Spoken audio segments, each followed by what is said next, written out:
Hello बच्चों, आपके अपने YouTube चैनल साइंसेस पर आपका वेलकम है। बच्चों, आज हम बात करने वाले हैं क्लास 10th के केमिस्ट्री के चैप्टर 1। हेलो बच्चों, आपके अपने YouTube चैनल साइंसेस पर आपका वेलकम है। बच्चों, आज हम बात करने वाले हैं क्लास 10 साइंस के चैप्टर 1 यानी अध्याय 1, जिसका नाम है रासायनिक अभिक्रिया एवं समीकरण। यहाँ पर बच्चों हम पूरे चैप्टर को देखेंगे, कौन से इंपॉर्टेंट क्वेश्चन बनते हैं, कौन से क्वेश्चन बोर्ड परीक्षा में पूछे जाते हैं। तो आप लगातार बने रहिएगा, बहुत ही महत्वपूर्ण चैप्टर है, आपके लिए बहुत अच्छा स्कोरिंग साबित होगा।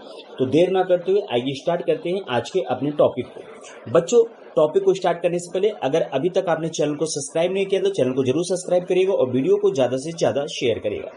आज का जो हमारा टॉपिक है बच्चों वह है रासायनिक अभिक्रिया एवं समीकरण। ये पूरी अध्याय का नाम है, यानी जो फर्स्ट चैप्टर है उसका नाम है रासायनिक अभिक्रिया एवं समीकरण। आइए स्टार्ट करते हैं आज के अपने चैप्टर को। इसमें जो पहली हेडिंग आपको पढ़नी है बच्चों वो क्या है? रासायनिक अभिक्रिया है। ठीक है, वो क्या है? रासायनिक अभिक्रिया। रासायनिक अभिक्रिया होती क्या है, किस तरह की चीजें होती हैं, इनको आप स्क्रीन पर देख सकते हो। हमारे चारों ओर अनेक परिवर्तन घटित होते रहते हैं जो पदार्थ के रासायनिक संगठन व गुणों को परिवर्तित करते रहें, ऐसे परिवर्तनों को अभिक्रिया कहते हैं।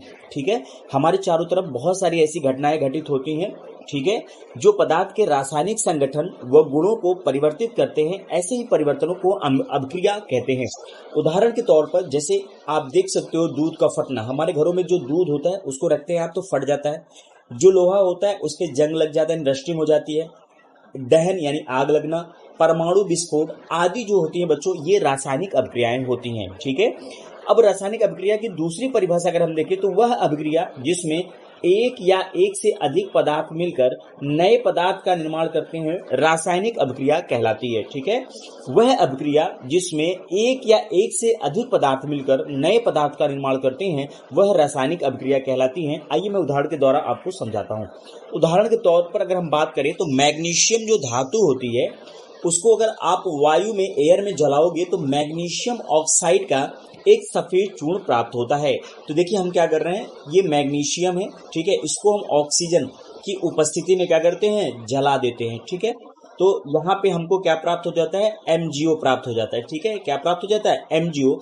अब ध्यान देने वाली बात है, इधर ऑक्सीजन 2 है और इधर ऑक्सीजन 1 है, तो यहाँ पे हम क्या करेंगे, बैलेंस कर देंगे। ठीक है, क्या कर देंगे, बैलेंस कर देंगे, इसलिए 2 से मल्टीप्लाई कर देंगे।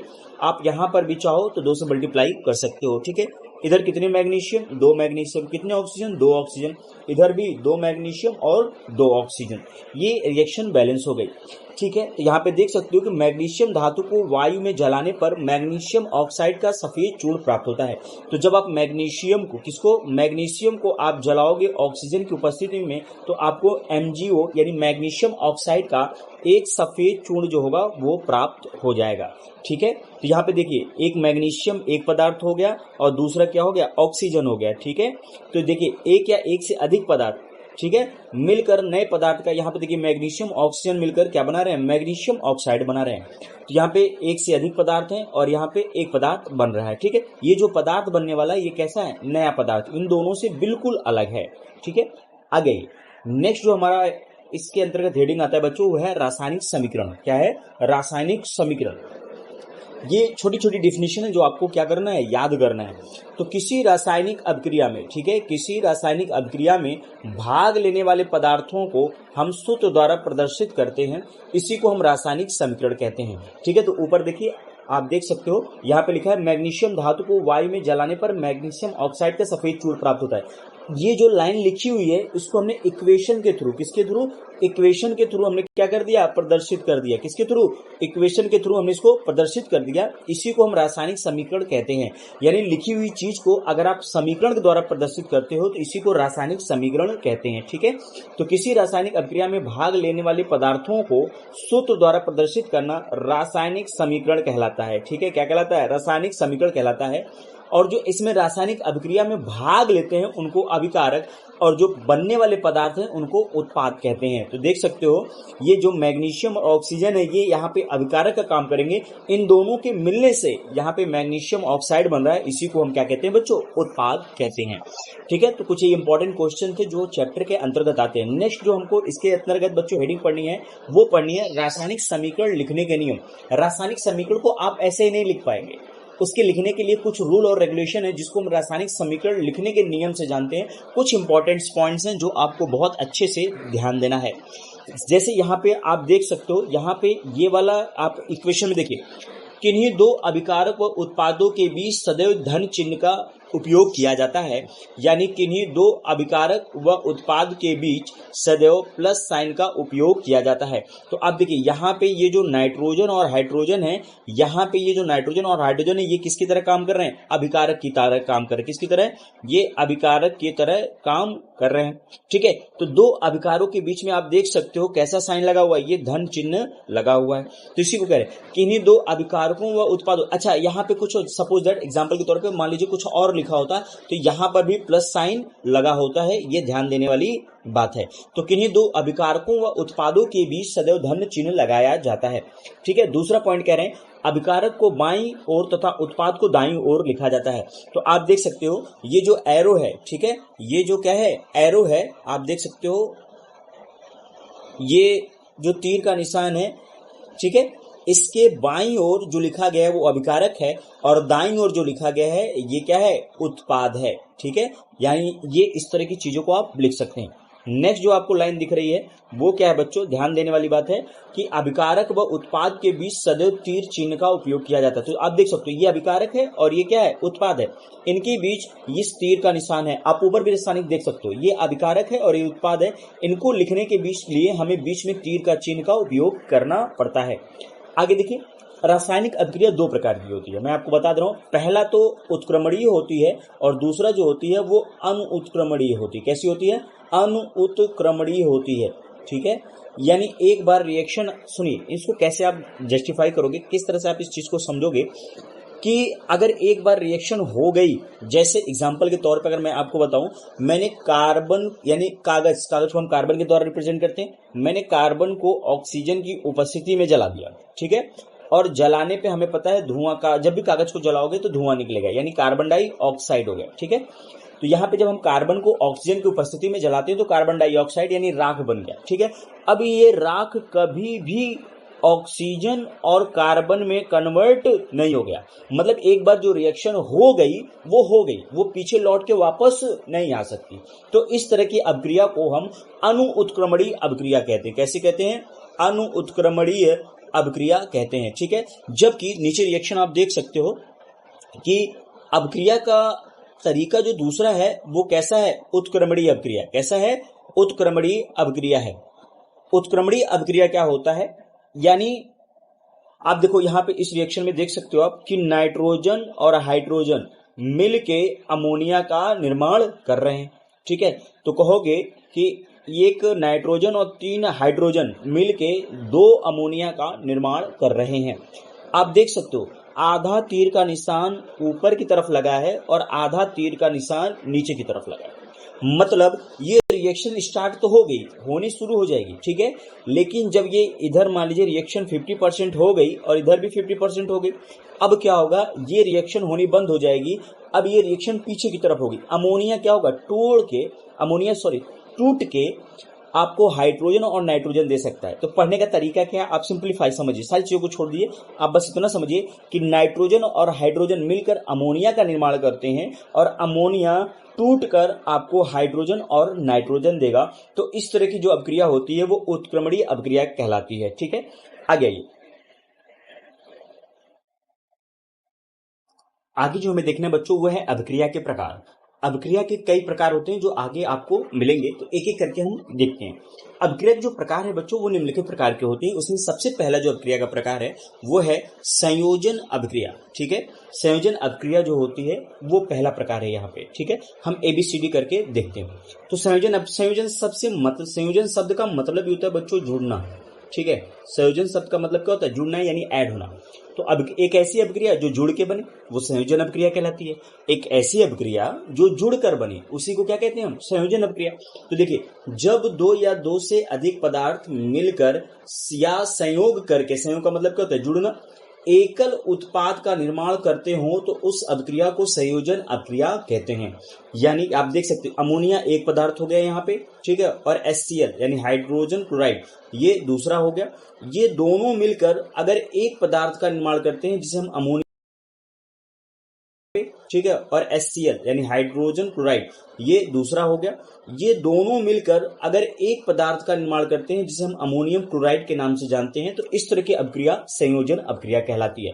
तो यहाँ पे लिखा हुआ है अमोनिया हाइड्रोजन क्लोराइड दोनों संयोग करके अमोनियम क्लोराइड का निर्माण करते हैं या अमोनियम क्लोराइड बनाते हैं। तो आप देख सकते हैं यहाँ पे NH3 है और यहाँ पे HCl है, ठीक है। अब इनको ऐड कर देना है। यहाँ पे कितने हाइड्रोजन है? 3। यहाँ पे कितना हाइड्रोजन है? 1। तो 3 1 4। ये क्या लिख दोगे? H4। कितना नाइट्रोजन है? इधर देखिए यहाँ पे कोई नाइट्रोजन नहीं है, जबकि यहाँ पे एक नाइट्रोजन है, तो NH4 हो गया। यहाँ पे कितना क्लोरीन है? एक भी नहीं, लेकिन यहाँ पे एक क्लोरीन है, तो इसको इस तरह से लिख दी NH4Cl। तो ये अमोनियम क्लोराइड बनता है। तो इस तरह की जब रासायनिक अभिक्रिया होती है तो उसी को हम क्या कहते हैं? संयोजन अभिक्रिया कहते हैं, ठीक है। आइए मैं आपको दूसरा उदाहरण दिखा देता हूं। यहाँ पे कोयले का दहन, यानी जब आप क्या करते हो, किसी चीज को जलाते हो, यानी किसी चीज का मतलब लकड़ी को जलाते हो, कोयले को जलाते हो, ठीक है। तो कोयले का दहन कर कार्बन डाइऑक्साइड गैस बनती है। जब भी आप कोयले को जलाओगे, किसको जलाओगे? कोयले को जलाओगे, तो कौन सी गैस प्राप्त होगी? कार्बन डाइऑक्साइड, ठीक है। तो यहाँ पे देखिए ये कार्बन है और ये ऑक्सीजन है। कार्बन ऑक्सीजन की उपस्थिति में जब आप जलाएंगे तो आपको कार्बन डाइऑक्साइड गैस मिल जाएगी, यानी कार्बन है, इसको ऑक्सीजन के साथ जब आप जला दोगे तो CO2 यानी कार्बन डाइऑक्साइड मिल जाएगा। तो यहाँ पे कार्बन 1 है और ऑक्सीजन 2, तो ये दोनों मिलकर क्या बना रहे हैं? CO2। यहाँ पे कितना कार्बन है? 1 कार्बन। यहाँ पे कितने ऑक्सीजन है? 2, तो ये CO2 बन के तैयार हो गया, ठीक है। इसका एक और उदाहरण मैं आपको दिखा सकता हूँ।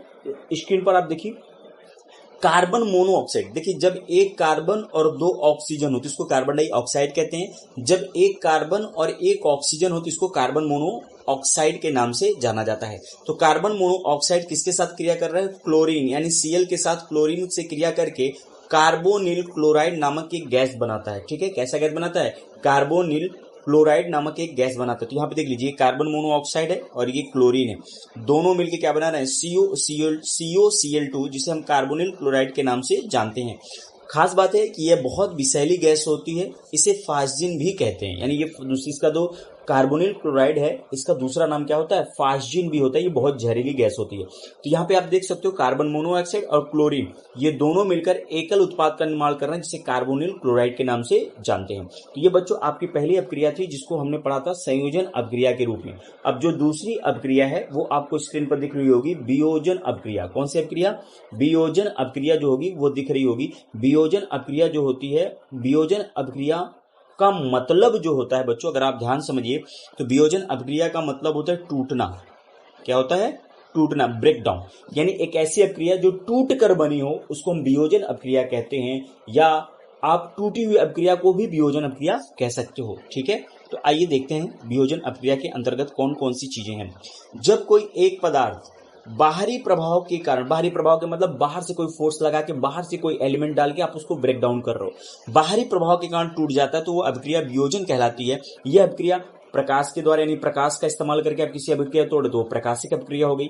विद्युत डाल के आप तोड़ रहे हो तो विद्युतीय अपक्रिया हो गई। उष्मा के द्वारा कर रहे हो, यानी हीट, आप आग लगा दे रहे हो या उसको गर्म कर दे रहे हो तो उसके द्वारा हो रही है, तो ये उष्मीय अपक्रिया हो गई। यह 3 प्रकार की होती है। कितने प्रकार की होती है? 3। तो इसमें एक एक करके देखेंगे। अगर प्रकाश के कारण हो रही तो प्रकाशीय अपघटन अपक्रिया या प्रकाश अपघटन अपक्रिया होती है। तो ध्यान रखिए, जब कोई पदार्थ सूर्य के प्रकाश के कारण टूट जाता है, जब कोई पदार्थ सूर्य के प्रकाश के कारण टूट जाता है तो उसे प्रकाश अपघटन अपक्रिया कहते हैं। जैसे हमने AgCl लिया है, क्या लिया है? AgCl।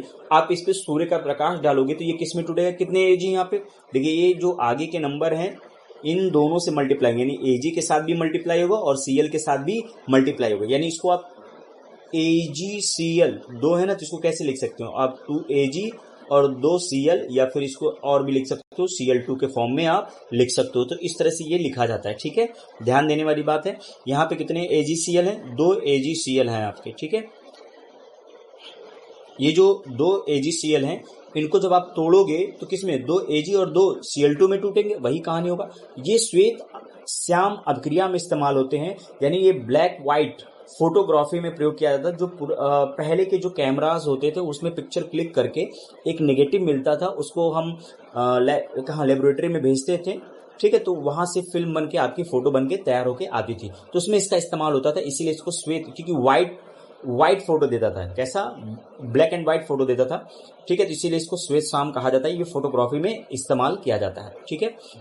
अब इसी के अंतर्गत दूसरी हेडिंग जो आपको पढ़नी है वो पढ़नी है विद्युत अपघटन अपक्रिया, यानी जब कोई पदार्थ विद्युत के कारण टूट जाए, किसके कारण टूट जाए, विद्युत के कारण टूट जाती है तो उसे विद्युत अपघटन अपक्रिया कहते हैं। एग्जाम्पल के तौर पर NaCl मतलब सोडियम क्लोराइड, जो आपके घरों में नमक इस्तेमाल होता है खाने में, उसी को हम सोडियम क्लोराइड के नाम से जानते हैं। ठीक है, किसके नाम से, सोडियम क्लोराइड के नाम से जानते हैं। तो यहाँ पे 2NaCl यानी सोडियम, 2 सोडियम क्लोराइड हैं, अगर ये टूटेंगे तो 2 सोडियम में टूटेंगे और साथ में यहाँ पे 2 क्लोरीन भी आपको प्राप्त होगा। तो ये क्या हो रहे हैं, टूट रहे हैं, किसके कारण टूट रहे हैं, विद्युत के कारण टूट रहे हैं, इसलिए इसको विद्युत अपघटन अपक्रिया के नाम से जानते हैं।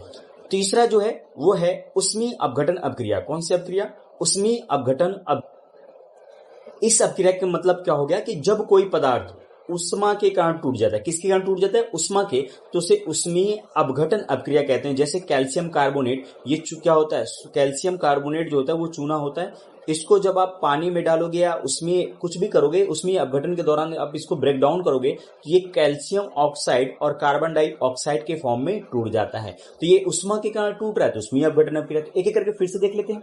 अगर प्रकाश के कारण टूट रही है तो प्रकाश अपघटन अपक्रिया, अगर विद्युत के कारण टूट रही है तो विद्युत अपघटन अपक्रिया, ये उष्मा के कारण टूट रही है तो उष्मीय अपघटन अपक्रिया। ठीक है, नेक्स्ट जो बच्चों आपको पढ़ना है वो पढ़ना है दूसरा वाला। ये पहला प्रकार हो चुका है, अब दूसरा है। पहला प्रकार में आपने संयोजन अपक्रिया पढ़ा, ठीक है, आप देख सकते हो पहले प्रकार में आपने क्या क्या पढ़ा था, संयोजन अपक्रिया। ठीक है, संयोजन अपक्रिया के अंतर्गत ये सारी हेडिंगें आई थी। ठीक है, अब जो दूसरा आपको पढ़ना है वो पढ़ना है उष्माक्षेपी तथा उष्माशोषी अपक्रिया। बहुत ही महत्वपूर्ण अपक्रिया है, ये आपके बोर्ड एग्जाम में कई बार पूछा गया है। ठीक है, तो अगर आप चैनल देखिए, हम आपके लिए इतनी मेहनत कर रहे हैं तो बस आपको एक करना है कि चैनल को सब्सक्राइब कर दीजिए और वीडियो को ज्यादा से ज्यादा शेयर करके लाइक करिए, बस इतना सा हम आपसे मांगते हैं।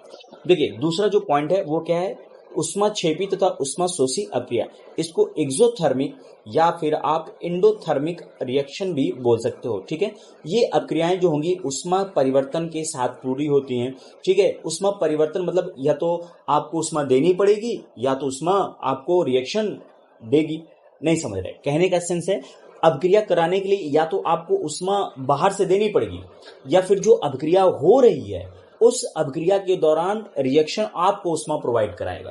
ठीक है, तो इसी को उष्मा परिवर्तन कहते हैं। तो उष्मा परिवर्तन के आधार पर यह मुख्य रूप से 2 प्रकार की होती है। तो पहली जो अपक्रिया है वो है उष्माक्षेपी अपक्रिया। कौन सी अपक्रिया, उष्माक्षेपी अपक्रिया। वह रासायनिक अपक्रिया जिसमें उत्पाद बनने के साथ साथ उष्मा निकलती है, यानी रिएक्शन ही आपको एनर्जी दे रहा है, उष्माक्षेपी अपक्रिया कहलाती है। उष्मा की मात्रा को दाईं ओर प्लस चिन्ह के साथ लिखा जाता है। आइए मैं समझाता हूं क्या कह रहा है। यहाँ पे आप देखिए, यहाँ पे कार्बन, आप कंफ्यूज मत होइएगा, क्लास 10 में एक चैप्टर है कार्बन एवं उसके यौगिक। ठीक है, चौथा चैप्टर है केमिस्ट्री में, हम उसमें डिस्कस करेंगे कि कार्बन के बहुत सारे अपरूपक होते हैं।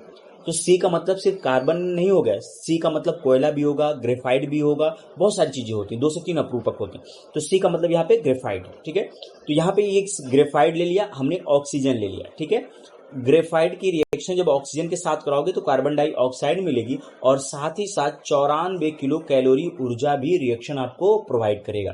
ठीक है, तो एक ऐसी रासायनिक अपक्रिया जिसमें आपको ऊर्जा मिल रही है, जिसको रासायनिक अपक्रिया को कराने पे आपको ऊर्जा मिल रही है, वो कौन सी अपक्रिया कहलाती है, उष्माक्षेपी अपक्रिया। तो इस तरह के रिएक्शन को कार्बन और ऑक्सीजन जब मिलकर कार्बन डाइऑक्साइड का निर्माण कर रहे हैं तो इसी को हम क्या कहते हैं, उष्माक्षेपी अपक्रिया। क्योंकि यहाँ पे जो 94 किलो कैलोरी ऊर्जा मिल रही है, ठीक है, इसका नाम दे देगा। अब ये प्लस चिन्ह के साथ, मतलब उत्पाद के बगल में प्लस साइन लगा के जो जितना अमाउंट एनर्जी मिल रही है उसी को लिख दिया जाता है, यही क्या कहलाता है, उष्माक्षेपी अपक्रिया। याद रखने वाली बात है, जो ग्रेफाइट होता है वो कार्बन का एक अपरूपक होता है। ठीक है, आगे दूसरा जो इसी का पॉइंट है वह है उष्माशोषी अपक्रिया। कौन सा, उष्माशोषी अपक्रिया। तो याद रखना है कि